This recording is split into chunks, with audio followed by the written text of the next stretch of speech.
PTK perlukan seorang guru untuk memperdalam metode pembelajaran, model pembelajaran, strategi pembelajaran, dan teknik-teknik pembelajaran seorang guru di dalam proses belajar mengajar. Cinta, kasih sayangku tetap dengan saya, kasih cintaku tetap dengan saya.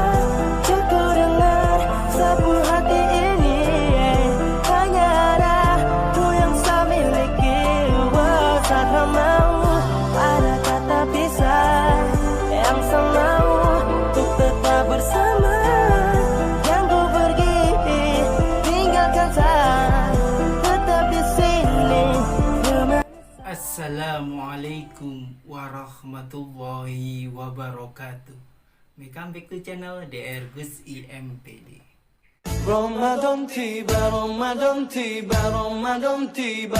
Marhaban ya Ramadan, marhaban ya Ramadan, marhaban ya Ramadan, marhaban ya Ramadan. Semuanya jangan lupa subscribe, Like, share. Jangan lupa share juga ya. tekan tombol loncengnya. Mahasiswa-mahasiswi yang dirahmati oleh Allah Subhanahu wa Ta'ala, di perkuliahan hari ini kita akan membahas tentang penelitian tindakan kelas. Sekaligus saya akan join dengan teman-teman mahasiswa-mahasiswi untuk mempresentasikan tugas kuliahnya. Untuk itu, tonton video ini sampai habis, jangan di skip-skip karena ini perkuliahan terakhir di semester ini. Insyaallah minggu depan kita akan ujian akhir semester. Semoga teman-teman mahasiswa-mahasiswi sehat selalu, jaga kesehatan, jaga imun tubuh, dan tetap kita semangat untuk menyelesaikan perkuliahan di semester genap ini. Langsung ke materi, cek.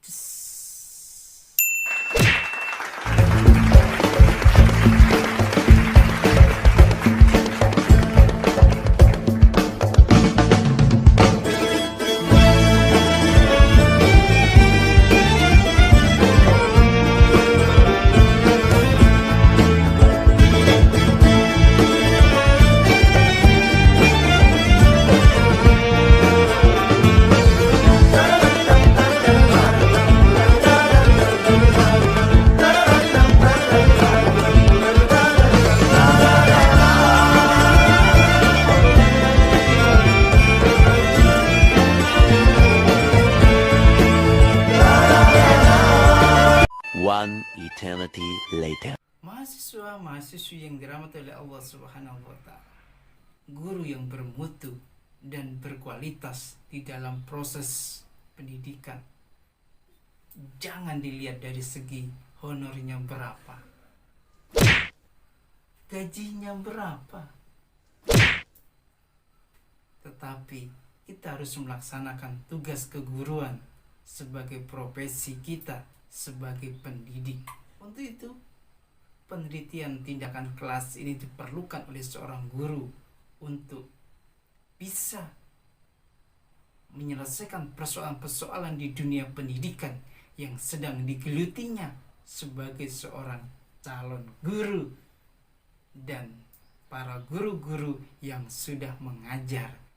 Itu PTK adalah diperlukan oleh seorang guru untuk memperdalam metode pembelajaran, model pembelajaran, strategi pembelajaran, dan teknik-teknik pembelajaran seorang guru di dalam proses belajar mengajar.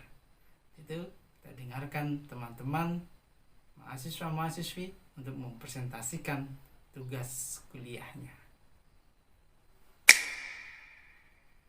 Tutor pada kali ini adalah Asya Oktavani binti Rofiatun Ni'amah, Devi Herdianti, dan Eti Sulasmi. Perkenalkan, saya binti Rofiatun Ni'amah. Di sini saya akan menjelaskan mengenai pengertian dan karakteristik penelitian tindakan kelas eksperimen.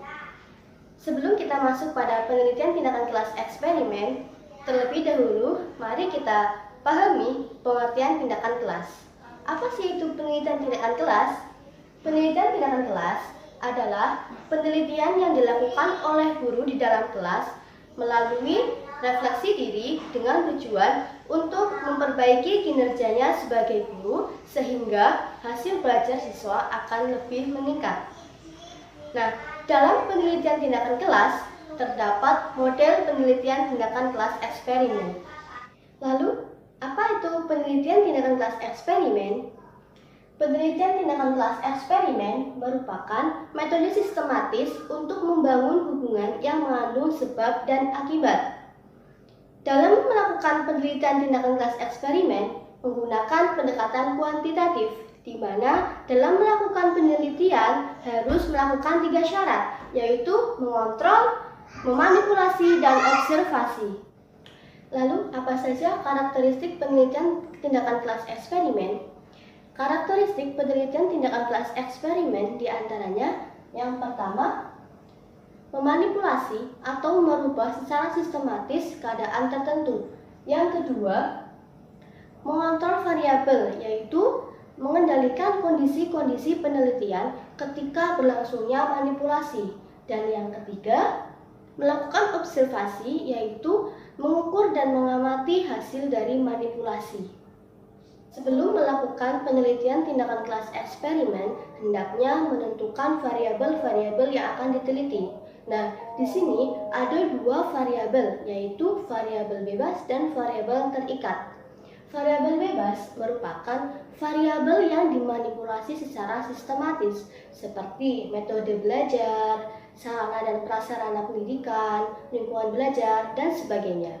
Sedangkan variabel terikat merupakan variabel yang diukur sebagai akibat adanya manipulasi pada variabel bebas, seperti hasil belajar siswa, kesiapan belajar siswa, kemandirian siswa, dan sebagainya.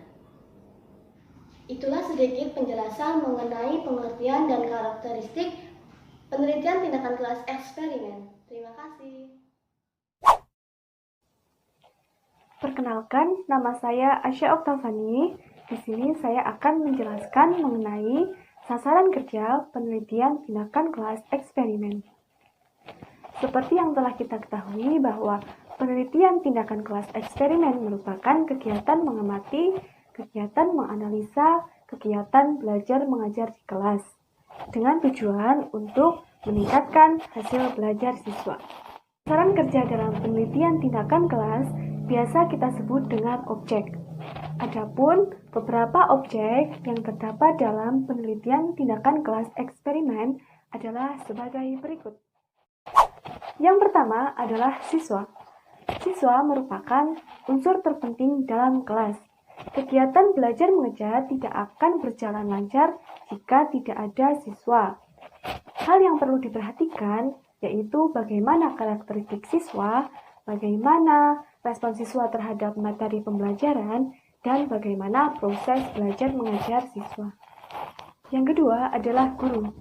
Adapun hal-hal yang perlu diperhatikan yaitu bagaimana guru mengajar, bagaimana guru mengelola kelas, dan bagaimana guru dalam memposisikan dirinya serta menggunakan metode yang tepat dalam pembelajaran. Yang ketiga adalah materi pembelajaran. Nah, apa sih materi itu? Nah, materi merupakan bahan yang akan disampaikan kepada siswa. Adapun yang perlu diperhatikan antara lain bagaimana mencocokkan materi dengan metode pengajaran yang digunakan.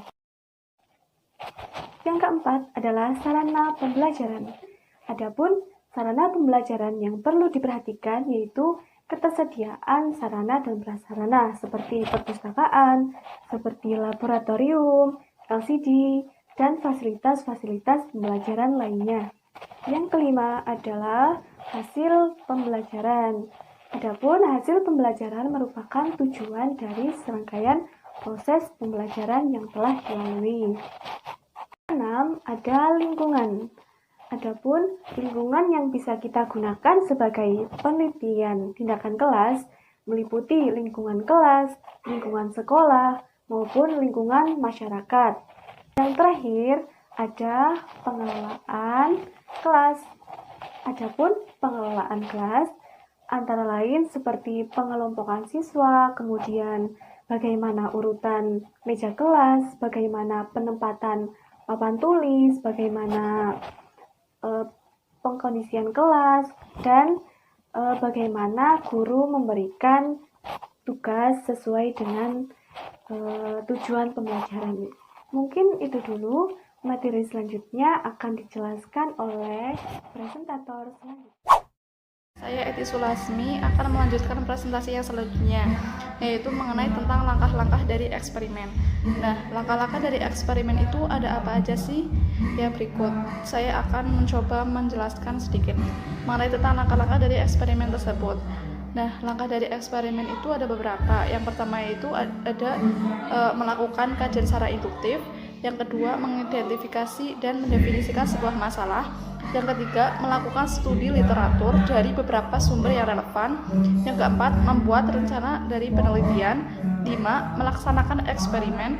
Yang keenam, mengumpulkan data kasar dan melakukan proses eksperimen. Yang ketujuh, mengorganisasikan dan mendeskripsikan data sesuai dengan variabel. Yang kedelapan, menganalisis data dan melakukan tes signifikansi. Yang kesembilan yaitu menginterpretasikan hasil. 10. Merumuskan kesimpulan. Dan yang terakhir itu ada pembahasan dan pembuatan sebuah laporan. Nah, sebelum melakukan kegiatan eksperimen tersebut, sang peneliti itu perlu melakukan beberapa langkah. Yang pertama yaitu harus membentuk atau memilih sebuah kelompok. Yang kedua, memperkirakan apa yang akan terjadi pada setiap kelompok. Yang ketiga, mencoba mengontrol semua faktor di luar faktor perubahan yang direncanakan. Yang selanjutnya itu melakukan pengamatan. Dan yang terakhir yaitu melakukan sebuah penelitian. Terima kasih. Membahas materi selanjutnya yaitu pelaksanaan atau acting. Pelaksanaan penelitian dilakukan sesuai dengan rancangan yang telah dibuat sebelumnya. Adapun langkah-langkahnya, yang pertama, guru menjelaskan materi dan tujuan materi pembelajaran. 2. Memberikan apersepsi. 3. Memberikan motivasi. Yang keempat, menyiapkan media untuk digunakan dalam eksperimen. Yang kelima, guru membagi kelompok. Yang keenam, guru menjelaskan materi yang akan digunakan untuk eksperimen. Yang ketujuh, guru membagikan LKS yang telah disiapkan sebelumnya. 8. Siswa melaksanakan apa yang telah diarahkan oleh guru. 9.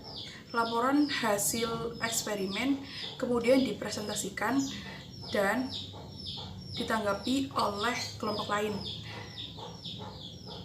10. Kemudian kita berikan sesi tanya jawab. Yang terakhir, 11. Guru dan siswa menyimpulkan materi. Mahasiswa-mahasiswi yang dirahmati oleh Allah Subhanahu wa Ta'ala, penelitian tindakan kelas itu diperlukan oleh seorang guru guna untuk mengatasi permasalahan-permasalahan di dalam ruang kelas. Dan ini khusus buat guru, ilmunya guru, senjatanya guru untuk menyelesaikan persoalan-persoalan pendidikan, bagaimana meningkatkan prestasi belajar siswa, motivasi siswa supaya naik dalam proses pembelajarannya, baik naik mutu penilaian kognitifnya, afektifnya, maupun psikomotoriknya. Tiga hal itu yang harus diselesaikan oleh seorang guru. Untuk meningkatkan ketiga hal tersebut, jalan satu-satunya adalah guru harus mengadakan penelitian tindakan kelas untuk mengobati para siswa-siswi yang hasil belajarnya, prestasi belajarnya tidak naik-naik. semakin turun. Maka etika inilah yang harus digunakan oleh seorang guru guna untuk menaikkan prestasinya, menaikkan hasil belajarnya dalam satu semester. Demikian perkuliahan hari ini di akhir semester genap ini. Selama satu semester, apabila ada yang kurang mau dimaafkan, apabila ada yang lebih, itu semata-mata datangnya dari Allah Subhanahu wa Ta'ala. Billahi taufiq wal hidayah, waridu wal inayah. Wassalamualaikum warahmatullahi wabarakatuh.